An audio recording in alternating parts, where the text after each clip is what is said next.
Hello everyone and welcome back to another episode of Timberborn, episode 30, and boy, this one was painful, really painful. It was a 113-day drought, the most we'd ever had, and if you've got the patience to watch the long playthrough video, and it is a long one, you're going to see a lot of micromanagement and a lot of moving things around, making sure things are working, planning on how we're going to get these beavers through all of this. And I just kind of wanted to do the whole video in one block.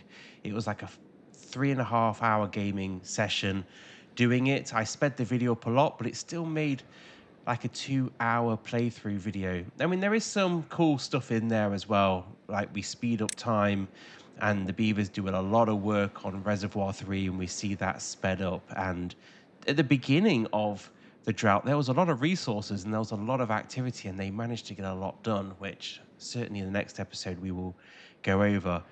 What we did manage to do on this one is move a few things around. We looked at the Badwater. We're going to manage that a little bit differently. We're going to look where the Badwater pumps are and the centrifuges. And we're also going to look at the adult beavers of where they're born and changing that up a little bit. We can delete the old birthing pods as long as they're replaced with new ones. But if I create any more than the original number, then that is the new number and I can't delete them. So I can replace 5 for 5, but if I build 10, the new number is 10. So I can delete 10 as long as I replace it with 10. And that seems like a good way to move forward with that. This was the start of moving the Badwater, and we need to because the new district we made is kind of incomplete because there's meant to be another reservoir being built back there at some point.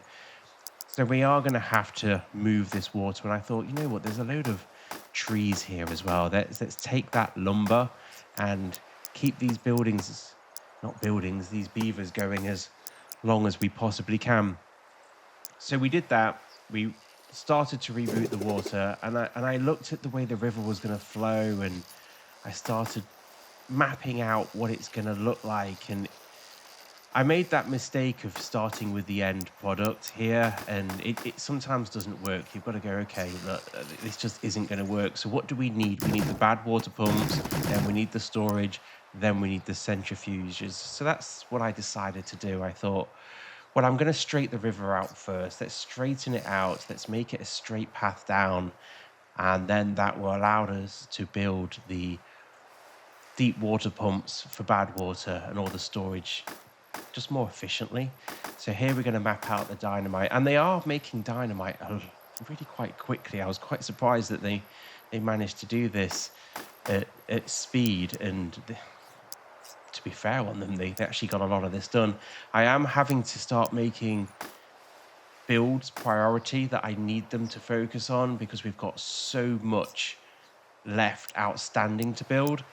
And when we go into the next cycle, we are going to be making a lot of farms. They didn't have enough food, and most of them starved, and they nearly permadeath by starving again. There was a lot of food in the food district, but I can't move beavers when a drought happens. That's part of the permadeath rules. So food had like 6,000 food in it. Oakenwood had 0, metal had 0, and that's just because I just don't have enough storage capacity in these areas, and also I don't have enough farms. So if we want to keep more than 100, 200 beavers alive through these droughts, we're going to need a lot more food, and we're going to need to store a lot more water. It's getting a lot more complicated to do, but I really don't like starting these new seasons with like 4 beavers and just making it through by the skin of my teeth.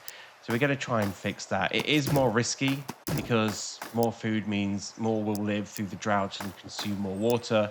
And then if the water runs out, that's the end. But that's the point of the permadeath series. I don't want to end because I'm having so much fun with it, but I do need to try and at least play the game properly, where we have more beavers surviving to build these colonies, and we all want to see this stuff finished. We carried on with this new little area, and we are going to move this away from Oakenwood Centre, and right now I'm just planning out the dynamite to be able to make the Badwater pump out efficiently. I did build a load of underground stuff there, but it's not going to work. I'd have to delete the wood anyway, so I may as well just blow that out straight away. And as you can see, that they're really putting the work in. Dynamite is being delivered really quickly, and we've got a lot of lumber coming in here. And I was quite surprised, actually, the project that we'd done a few episodes back where we'd planted all of the oak trees is really paying off when it grows. It's supplying a lot of timber to the colony, which is perfect. And I want to carry that on and probably build some more. So what you're seeing here is now me extending the storage capacity of Oakenwood. The issue is all of the stuff in Food District is staying in it because this district doesn't have enough storage to take any more food. And it's been bothering me for a while, and we've just been surviving on day one storage for this area, and that's why they keep dying so much in these droughts. So the first thing is get storage in for eggplant rations, for corn rations, all of the good stuff that's being made in food. We're going to build a lot of storage to hold it here, and that means it will be exported out of the food district, kept here, and then from here it can be delivered either back to food if they need it, or onto metal, and of course our fungi district if it ever gets built. And let's not forget the bot district. There's just so many projects being built, which is why I need more beavers. I need to keep them alive longer, and we need more materials.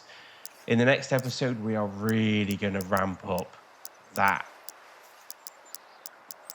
part of our resources that we don't have. I'm really going to drive that hard to make sure that they've got food and storage for them.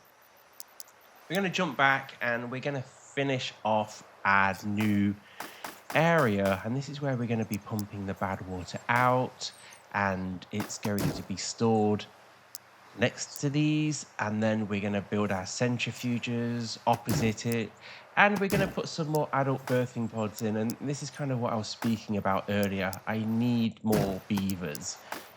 It's dangerous because of the water situation. I think you can see at the moment there was 17,000 water and 100 odd beavers. I was getting really worried that we were going to run out of water.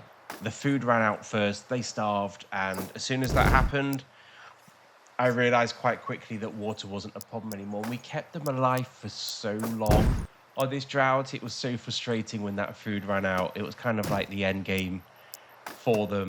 I kind of knew I was going to make it through, but I really, really wanted to make this one through with over 100 beavers, and that's going to be our target moving forward. And it could be our downfall. It could be a really bad decision, me doing it. But as I say, we've got so much needing to be built. We need beavers to do it. So that's the new strategy as we move into the next episodes. So now we're just putting in some storage areas. We've got the extract worked out, and we're going to put some centrifuges in around here. And it makes like a nice little industrial area. Had to get power to this. I think it's going to work because I put 2 decontamination pods in the center of it all. Shouldn't need them, but we are working near Badwater. It would make sense that that facility is given, and I'm just putting in some underground electricity. Now, we tried underground electricity in bot. It didn't say I couldn't do it, and we're going to try it here. And if it doesn't work here, then we know it doesn't work in bot, and that's horrible, because any of you that have seen the episode where we're building the bot district knows how tight and tied in that design is. If you think fungi was insane, bot's badly designed, whereas fungi is probably really is a very good example of how it should be done in the future. I'm really happy with that district. So we're just finishing off this area. We're going to put in some birthing pods, and again, I think there's 8 there, and we've got 6 altogether, so we're going to delete the others when those are ready to go. Well, we managed to do it. The drought was over, and the final part of the long playthrough video was getting the water flowing, making sure all the sluices that needed to be closed were closed and the ones that needed to be open were open. We started the pumps, we're starting to collect water, and this is the start of our new cycle, cycle 21. And cycle 21 is going to be the cycle of food and food storage. We are going to do everything in our power to avoid what just happened on this day 113 day drought. So there we are. That's the permadeath series at the moment. It's going a lot better than I thought it was going to go. I can't believe it's still running.